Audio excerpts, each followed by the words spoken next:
ഇസ്രയേലിന് കറുത്ത ദിനങ്ങളാണ് വരാനിരിക്കുന്നത് എന്ന് ഹൂത്തികൾ ഇസ്രയേലിന് മുന്നറിയിപ്പ് നൽകിയിരിക്കുകയാണ്. ഇസ്രയേൽ പ്രധാനമന്ത്രി നെതന്യാഹു ലോകത്തെ എവിടെ വെച്ചാണെങ്കിലും കൊല ചെയ്യപ്പെടും, അദ്ദേഹത്തെ ഞങ്ങൾ വധിക്കുമെന്നും ഇപ്പോൾ ഹൂത്തികൾ പ്രഖ്യാപിച്ചിരിക്കുകയാണ്.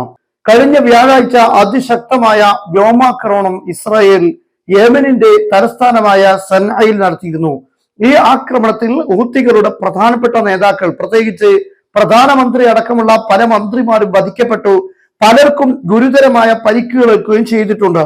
ഇതിനെ തുടർന്നാണ് ഇത്തരത്തിലുള്ള ഒരു പ്രഖ്യാപനം ഹൂത്തികൾ നടത്തിയിരിക്കുന്നത്. ഇതിനുള്ള തിരിച്ചടി ഇസ്രയേലിന് ഉണ്ടാകുമെന്ന് അവർ പ്രഖ്യാപിച്ചു. മാത്രമല്ല, ഇസ്രയേലിലുള്ള മുഴുവൻ ആളുകൾക്കും ഇസ്രയേലിന് ഇനി സമാധാനത്തിന്റെ ദിനങ്ങൾ ഉണ്ടാവുകയില്ല, സമാധാനത്തോടെ ജീവിക്കണമെന്ന് ആഗ്രഹിക്കുന്നവർ ഇസ്രയേൽ വിട്ടുപോകണമെന്നുമുള്ള മുന്നറിയിപ്പാണ് ഹൂത്തികൾ നൽകിയിരിക്കുന്നത്. ദിവസങ്ങൾക്ക് മുമ്പ് ഹൂത്തികൾ ഇസ്രയേലിന് നേരെ ശക്തമായ മിസൈൽ ആക്രമണം നടത്തിയിരുന്നു. ആ മിസൈൽ ആക്രമണത്തിൽ പ്രത്യേകിച്ച് ക്ലസ്റ്റർ വാർഹെഡുകൾ അടങ്ങിയ മിസൈലും ഉണ്ടായിരുന്നു.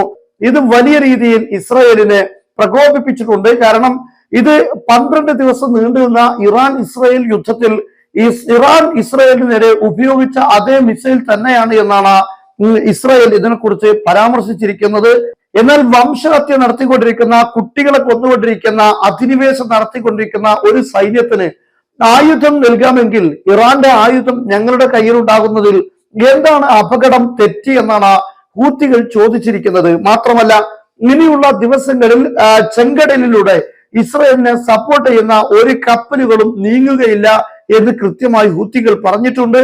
അതേസമയം നേതൃത്വത്തെ വധിച്ചത് കൊണ്ട് ഗസക്ക് ഞങ്ങൾ നൽകുന്ന സപ്പോർട്ട് നിർത്തുകയില്ല, മരണം സ്വാഭാവികമാണ്, ഒരു നേതാവ് മരണപ്പെട്ടാൽ അടുത്ത നേതാവ് കടന്നു വരും എന്നതിലപ്പുറം അതിലൊന്നും തന്നെ ഞങ്ങളുടെ നിലപാടിൽ മാറ്റമുണ്ടാക്കാൻ കഴിയില്ല എന്നും ഹൂത്തികൾ പറഞ്ഞിട്ടുണ്ട്.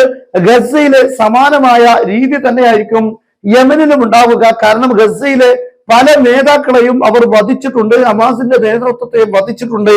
അതൊന്നും അവരുടെ സമരങ്ങളിൽ ഒരർത്ഥത്തിലും മാറ്റമുണ്ടാക്കിയിട്ടില്ല. സിൻവാറും അതുപോലെ തന്നെ മുഹമ്മദ് ദൈഫ് അടക്കമുള്ള നേതൃത്വത്തെ ഇസ്രയേൽ ഈ 3ാമത്തെ വർഷത്തിലേക്ക് കടന്നുകൊണ്ടിരിക്കുന്ന ഈ യുദ്ധത്തിനിടയിൽ വധിച്ചിട്ടുണ്ട്.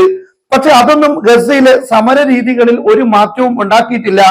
എത്രത്തോളം ഇപ്പോൾ അതിശക്തമായ തിരിച്ചടിയാണ് ഇസ്രയേലിന് ഉണ്ടായിക്കൊണ്ടിരിക്കുന്നത്. ഏകദേശം സെപ്റ്റംബർ 7-ന് ശേഷമുണ്ടായ ഏറ്റവും വലിയ തിരിച്ചടിയാണ് കഴിഞ്ഞ ദിവസം ഹൈ സൈത്തൂനിൽ ഉണ്ടായത് എന്ന് ഇസ്രയേൽ തന്നെ സമ്മതിക്കുകയാണ്.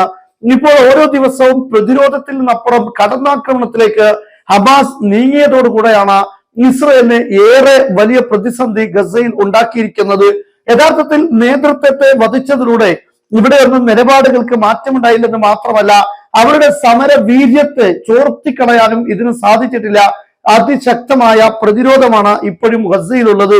സമാനമായ രീതി തന്നെയാണ് ഇറാനിലും കാണാൻ സാധിക്കുന്നത്. ഇറാന്റെ പല നേതൃത്വത്തെയും വധിച്ചെങ്കിലും ഇറാന്റെ നിലപാടുകളിലോ അല്ലെങ്കിൽ ഇച്ഛാശക്തിയിലോ ഒരു മാറ്റവും ഉണ്ടാക്കാൻ ഇസ്രയേലിന് സാധിച്ചിട്ടില്ല. മാത്രമല്ല, അതിശക്തമായ യുദ്ധത്തിന് വേണ്ടിയുള്ള തയ്യാറെടുപ്പ് തന്നെയാണ് ഇറാൻ ഇപ്പോഴും നടത്തിക്കൊണ്ടിരിക്കുന്നത്. ഇതിലൂടെയൊന്നും ആണവ കരാറിലേക്ക് അവരെ എത്തിക്കുവാനോ അല്ലെങ്കിൽ അമേരിക്കയും ഇസ്രയേലും ഉദ്ദേശിച്ച രീതിയിൽ ഇറാനെ കൊണ്ടുവരാനോ ഇതിലൂടെ ഒന്നും സാധിച്ചിട്ടില്ല എന്നത് എടുത്തു പറയേണ്ട കാര്യം തന്നെയാണ്. എന്തായിരുന്നാലും വരും ദിവസങ്ങളിൽ ഏത് രീതിയിലായിരിക്കും ഹൂത്തികൾ ഇസ്രയേലിനെതിരെ പ്രതികരിക്കുക, ആക്രമണം നടത്തുക എന്ന കാര്യം നമുക്ക് ഇപ്പോൾ വ്യക്തമായി പറയാൻ കഴിയില്ല.